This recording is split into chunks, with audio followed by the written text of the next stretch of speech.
बिस्मिल्लाहिर्रहमानिर्रहीम। अस्सलामुअलैकुम। Welcome back to my channel Zoya life health care. दोस्तों, कैसे हैं आप? उम्मीद है आप बिल्कुल ठीक ठाक होंगे। फ्रेंड्स, आज की इस वीडियो में मैं आपके साथ एक बहुत ही आला वजीफ़ा शेयर करने जा रही हूँ। इसका तरीक़ाकार जो होगा वो आपको ज़ोया लाइफ हेल्थ केयर से पता चल जाएगा। आप ज़ोया लाइफ हेल्थ केयर पे कॉल कीजिएगा, वहाँ से आपको सारा तरीक़ाकार पता चल जाएगा। लेकिन टॉपिक के बारे में आपको पहले बताती चलूँ कि ये कर्ज़ ख़त्म करने की ये दुआ है, कर्ज़ ख़त्म करने का ये वजीफ़ा है। ये बहुत ही ज़्यादा मुजर्रब वजीफ़ा है। आप हमारे ज़ोया लाइफ हेल्थ केयर के कारी साहब से बात करें, वो इंशाल्लाह ताला आपको सारा तरीक़ाकार बता देंगे। इसके अलावा आप हमारे ब्लॉग पे विज़िट कीजिए तो आपको सारे तरीक़ेकार बताए दिए जाएंगे वहाँ पे।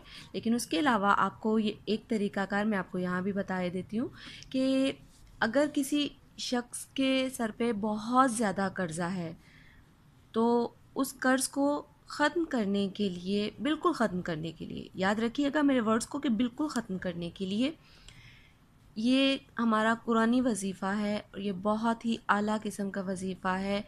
तो इस वजीफ़े को आप कीजिए, इंशाअल्लाह तालाहुल अज़ीज़ कुछ ही दिनों में आपके कर्ज़े के छुटकारे के लिए कोई ना कोई अल्लाह पाक सबब निकाल देगा।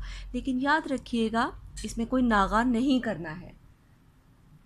मैं आपको बार बार बोल रही हूँ कि इसमें नागा नहीं करना है। बाकी आपको जो भी तमाम तफसीलात हैं वो ज़ोया लाइफ हेल्थ केयर से पता चल जाएंगे। आप वहाँ कॉल कीजिए, नंबर आपको बता दिए जाएंगे। अब चलते हैं तरीक़ाकार की तरफ। अगर कोई शख्स कितने भी बड़े कर्ज़े में फंसा हुआ हो, चाहे वो छोटा हो चाहे वो बड़ा हो, लेकिन रिक्वेस्ट है कि प्लीज़ सूद वाला कर्ज़ा हरगिज़ मत लीजिएगा। शायद ही आपकी परेशानियाँ सूद वाले कर्ज़े की ही वजह से हो। तो रिक्वेस्ट है कि प्लीज़ आप कर्ज़ा लें, लेकिन सूद वाला कर्ज़ा कभी भी मत लें। तो चलते हैं अब वजीफ़े की तरफ।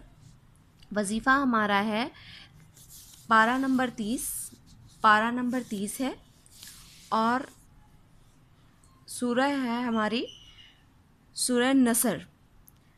ठीक है, पारा नंबर 30 सूरह नसर, और ये है हमारे कर्ज़ से निजात का वजीफ़ा है। और इसकी तरतीब मैं आपको बता देती हूँ। हर नमाज के बाद इसकी तरतीब ज़रा मुख्तलिफ है। फजर के बाद ये छोटी सी सूरत है, ज़्यादा बड़ी भी नहीं है। ये देखें, ज़्यादा बड़ी नहीं है ये सूरत, बिल्कुल छोटी सी है। तो ये हम लोग आम रूटीन में याद भी कर सकते हैं। ये हमारी अगली सूरत निकल आई है जी। तो ये छोटी सी सूरत है। तो इसकी तरतीब कुछ इस तरह से है। बाद नमाज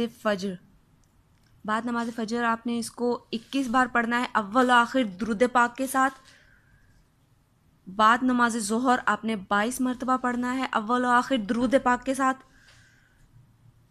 बाद नमाज असर आपने 23 मरतबा पढ़ना है, अव्वल आखिर दुरूद पाक के साथ। बाद नमाज मगरिब आपने 24 मरतबा पढ़ना है, अव्वल आखिर दुरूद पाक के साथ। बाद नमाज इशा आपने अव्वल आखिर दुरूद पाक के साथ 25 मरतबा पढ़ना है। सिर्फ़ एक मरतबा आपने अव्वल आखिर दुरूद पाक पढ़ना है। और इंशाअल्लाह ताला कुछ ही दिनों में अल्लाह पाक आपके कर्ज़े के कोई ना कोई सबब ज़रूर निकाल देगा। आपके असबाब ऐसे पैदा हो जाएंगे कि आपका कर्ज़ा ख़ुद ब खुद ख़त्म हो जाएगा। इसके अलावा नाज़रीन, आप हमारे दूसरे चैनल पे भी विज़िट कीजिए, दूसरे चैनल को सब्सक्राइब कीजिए। हमारा दूसरा चैनल है Huda talks. Zoya life health care हमारा पहला चैनल है, सेकंड चैनल है हमारा हुदा टॉक्स। तो हमारे दोनों चैनल्स को सब्सक्राइब कीजिए, विज़िट कीजिए हमारे हुदा टॉक्स को। इसी तरह के वज़ाइफ के लिए हमारे हुदा टॉक्स को भी सब्सक्राइब कीजिए, विज़िट कीजिए।